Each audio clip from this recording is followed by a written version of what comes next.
Hi everybody, my name is Hannah and this is Pepper and Pine, and I have a project to share with you today. I am showing you this pattern right here, and you can receive this free download by checking the description box below. I'm going to be using this beautiful wool felt that I picked up from a child's dream, as well as this embroidery floss.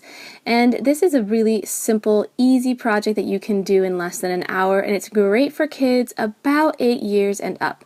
So you just want to cut the pattern out, and you can see there's a dotted line on the interior of the pattern. That's where our embroidery is going to go.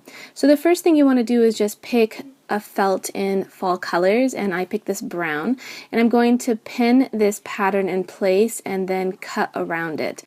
Next, you want to pick some embroidery floss that is going to coordinate with the color of the felt that you chose. You can use a highly contrasting color or something that's tone on tone. I chose tone on tone right here, but later I'm going to show you what it looks like with a little bit more contrast, which I think actually turned out a little bit better. I'm going to separate the strands of the embroidery floss so that there's just about 3 of them. And if it's a lower quality or it's just a thick embroidery floss, then I would just suggest using a larger needle. I went ahead and knotted the embroidery floss, and then I started with a running stitch along the outside edge of the felt. Now you can make this running stitch as wide or as small as you'd like, and in fact you can choose your own pattern completely, but I thought that it looked really nice to give it a nice finished look along the edge to do this pattern.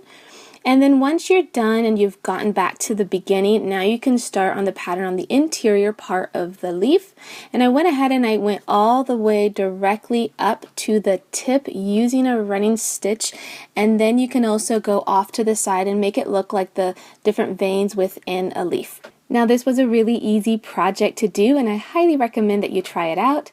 Alright, so this is what it looks like when it's all complete, and I want to show you one little alternative here. That's you could use a safety pin on the back side of this and add this to your clothing. I went ahead and wrapped it around one of those extra pieces of embroidery thread. As you stitch the back, sometimes you end up with a larger piece, and it worked out perfectly for the safety pin.